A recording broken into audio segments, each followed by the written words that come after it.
lovely people, and welcome to Owen's Mind, a light-hearted trip through the contents of my head and the world in general. It is Wednesday the 3rd of October. My name is Owen, and here is what is on my mind today. So I hope the week is treating you well so far. It's Wednesday, so for those of us who work Monday to Friday, hump day.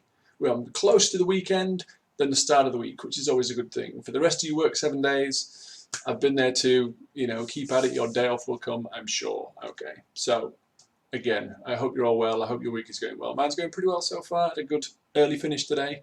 My particular job, it's job and knock. When I'm finished, I'm finished. That's it. So I don't finish at a certain time. I finish when the job is done. We got it done in good time today, so I've had time to upload this video. So this will come up nice and early in your feed, nice and early in the evening. The rest of the time, most Wednesdays, it's going to be a bit later, I imagine, because today, like I say, things just slotted into place and we had a good finish. So, as always, I have picked out 5 stories making the headlines today. I want to give my thoughts on links in the description below so you can read each article in full and give the original publication some love. So with that being said, let's get into it. Story number 1. Story number 1 is from BBC News today. Donald Trump suggested shooting migrants in the leg to slow them down. So this is according to a new book. The book is published by two New York Times journalists, Michael Shear and Julie Davis, and says that Mr. Trump suggested these extreme methods of deterring migrants from crossing the southern border, which also included building an electrified spiked border wall and a snake or alligator infested moat.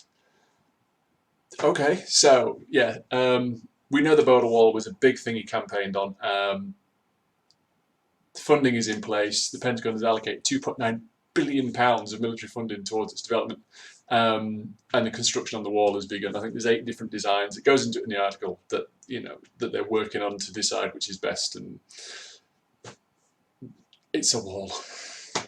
Anyway, so the book, called Border Wars: Inside Trump's Assault on Immigration, was based on interviews with more than a dozen unnamed officials and was published in the New York Times. So the White House has not commented on these latest reports, and when they do, you know what this is going to be. It's, as usual, it's going to be, it's all fake news, it's this, that, and the other. But it's a story and it's out there, so let's comment on it. So it chronicles a week in March 2019 when Trump reportedly tried to halt all southern migration to the US, and according to an excerpt, the president privately suggested to his aides that soldiers should shoot migrants in the legs to slow them down. He was told it would be illegal. Previously, Mr. Trump had made a public statement suggesting soldiers shoot migrants who throw rocks at them. He's also privately, according to the book, and again, this is just according to the book, it's not fact, it's just, this is what's been alleged. Privately, the president often talked about fortifying a border wall with water-filled trench stocked with snakes or alligators, prompting aides to seek a cost estimate. He wanted the wall electrified with spikes on top that could pierce human flesh, reads the extract. The excerpt describes Mr. Trump ordering aides to enforce a complete shutdown of the US-Mexico border by noon the following day, leaving advisors in a near panic and desperately trying to placate the president. So my thoughts on this. Okay, so I'm not political. Okay, this channel is not political. This is just a comment on a man, and a man, the US president, has suggested these things, and isn't it just a bit Dr. Evil? I'm surprised it wasn't sharks with freaking laser beams. It's just craziness. And if this was even said, it could just be, they're spitballing ideas. How, what would stop you crossing a border? Why war with spikes and electrified and alligators and sharks? That'd stop me crossing the border. And someone scribbled it down and just said, this is verbatim. The fact that, according to the article, it was costed is worrying. The fact that they went out and costed this, because then at what point is it like, we've got the costings, that's pretty reasonable, let's put it in place. It just seems a bit, this is the most powerful man on earth, the President of the United States, spitballing this kind of ideas. And again, it is very Dr. Evil. You just see him sitting there in a big chair, stroking a small albino child, going, yes, this would be a brilliant idea to keep out all the immigrants. It's just, I just don't. So, yeah, no doubt at some point in the next couple of days, there will be a statement about the book, and it will just be, it's all hearsay, it's all this, it's all that. And it might well be, we don't know. I think he's got enough on his mind at the minute with this impeachment thing that's going on with the whole Ukrainian Prime Minister. So I don't think he's going to worry too much about the book because it is unsubstantiated at this point. It's based on his views with AIDS. And again, the official White House line will be, these aides they were no good, or, they've just made it up to sell a book, etc., etc., etc. So we'll see how that plays out. But yeah, just absolute craziness. If this is, if let's be real, if any of this is genuine, that's scary. Suggesting, we need to stop them coming over. We could shoot them. How was that even in the conversation at any point? Again, if true. But yeah, scary stuff. Let's move on to something a little lighter. So this, story number 2, this is in the Metro today. The world's biggest gathering of Nigels and all things Nigelness attracts 433 Nigels. So, 433 people with the name gathered at a pub over the weekend to celebrate Nigelness. So the party at the Fleece Inn in Worcestershire is believed to have set the record for the number of Nigels gathered, and it was organised by the landlord, Nigel Smith, 56, and he hopes he's done his bit to help put the name back on the map.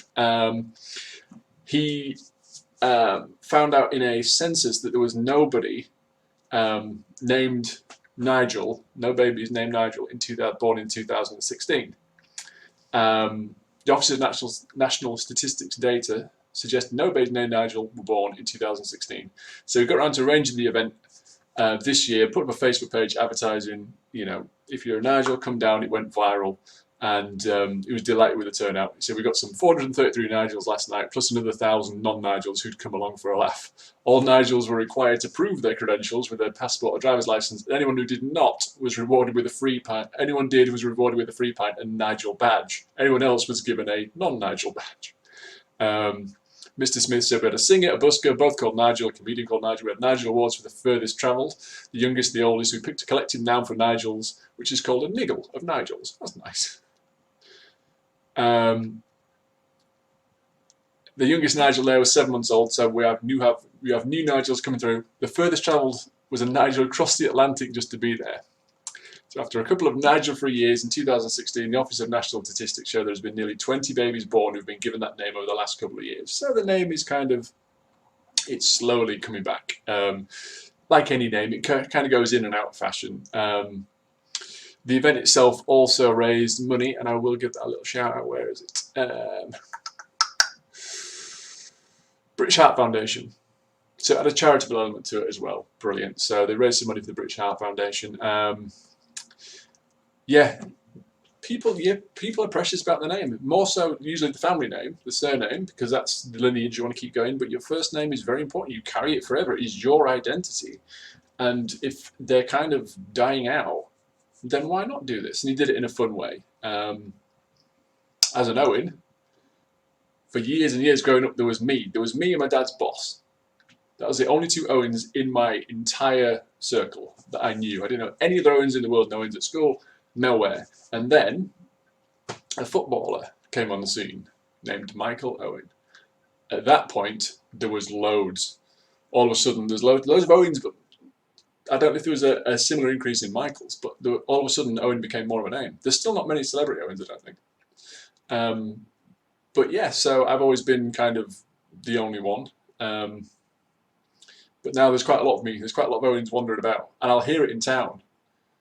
And I still think it's just me. So somebody will say to a kid, Owen, stop doing that, or Owen, come here, or something. And I instinctively turn.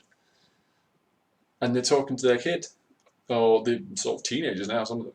Because I'm so used to it just being me. I'm so used to being the only Owen in the vicinity. It's like, they've got to be talking about me. So yes, all these Nigels gathered for raise money for charity. Sounds like they had a good time. And the name's on its way back. Brilliant. Nice positive story. Moving on to story number 3. This is in the Mirror. Designer bikini which cost nearly 500 quid. Mocked for looking like wraparound cellophane. So this bikini has gone. It's created by a label called Cult Gaia, and it's called the Chalise or Chalise. 2-piece costs £495, and as you can see, you don't get quantity-wise a lot for your money. So Cult Gaia Studio, described online as a lifestyle brand that creates beautiful heirloom items that will live in your closet forever. Probably because you're not going to go out wearing them. Founded by LA designer Jasmine Hekmet in 2012, it was boosted after celebs including Rosie Huntington Whiteley and Beyonce carried its 2016 Arc bamboo bag. However, this one so far, according to social media, is a step too far. It's like people are saying it's ugly. People are saying there's nothing to it. It's not worth the money. Some people on Facebook, so Melanie Renee, commented, my boobs will be all hanging out all over the place. It is cute though, so she kind of liked it, but just said it wasn't for her figure. Cat Howell Jones replied, I was just thinking after the kids I could use a belt because there's no way my boobs are still up there. So a lot of people kind of having a little pop at it. And yeah, however, it's sold out in extra small, small and large, so people are buying it. So again, this always brings up the debate, doesn't it? It's the bigger issue of, well, a couple of big issues. Number one is like what an item is worth to you. So you can look at that and say, look, it's not worth it. You're paying for the name, you're paying for the brand, you're paying for this.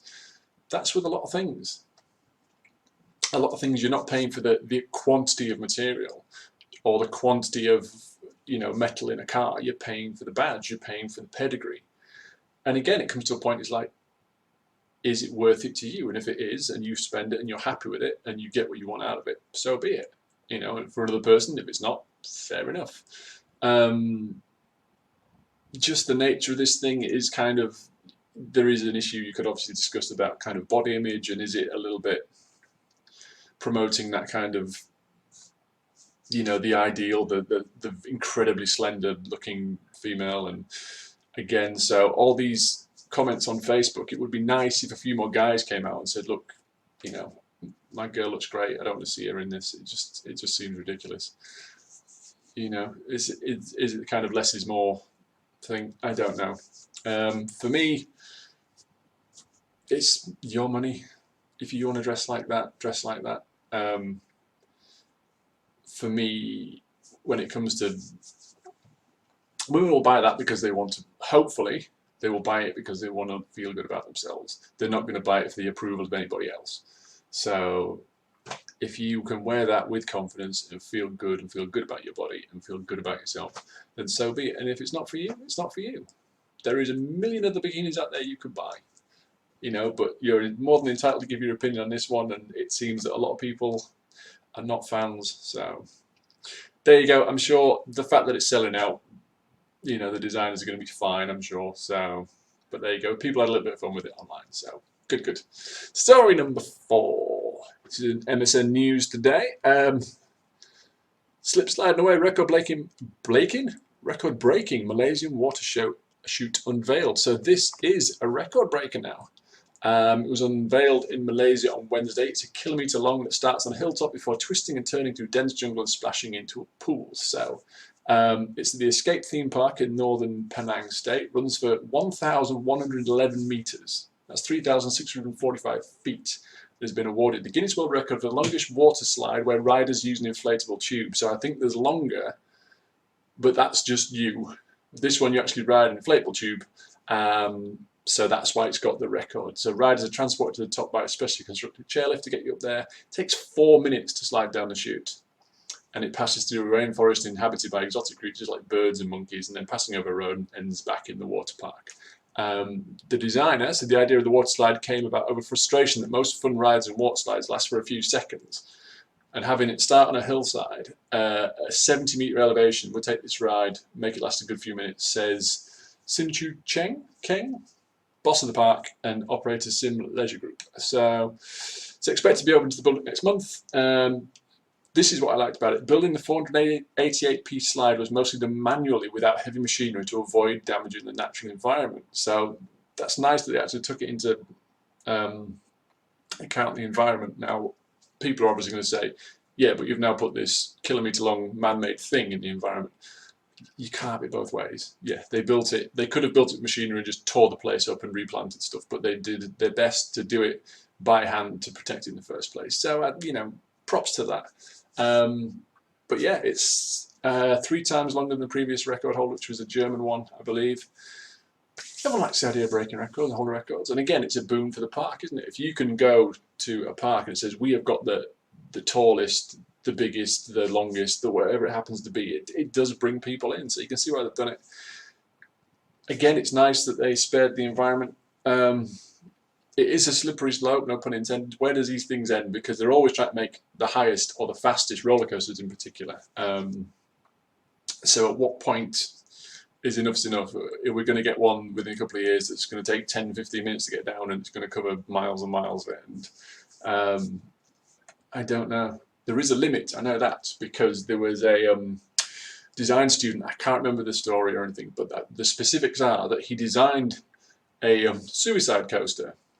So what it was a very steep drop which went into multiple loop-de-loops, and the loops got smaller and smaller and smaller. And the idea was that if you wanted to end your life in a fun way, you'd go down this roller coaster, and the actual the speed generated, because the loops got smaller, the G-force increased, and it got to a point where by the time you got to the final loop, the G-force was so intense it would actually kill you.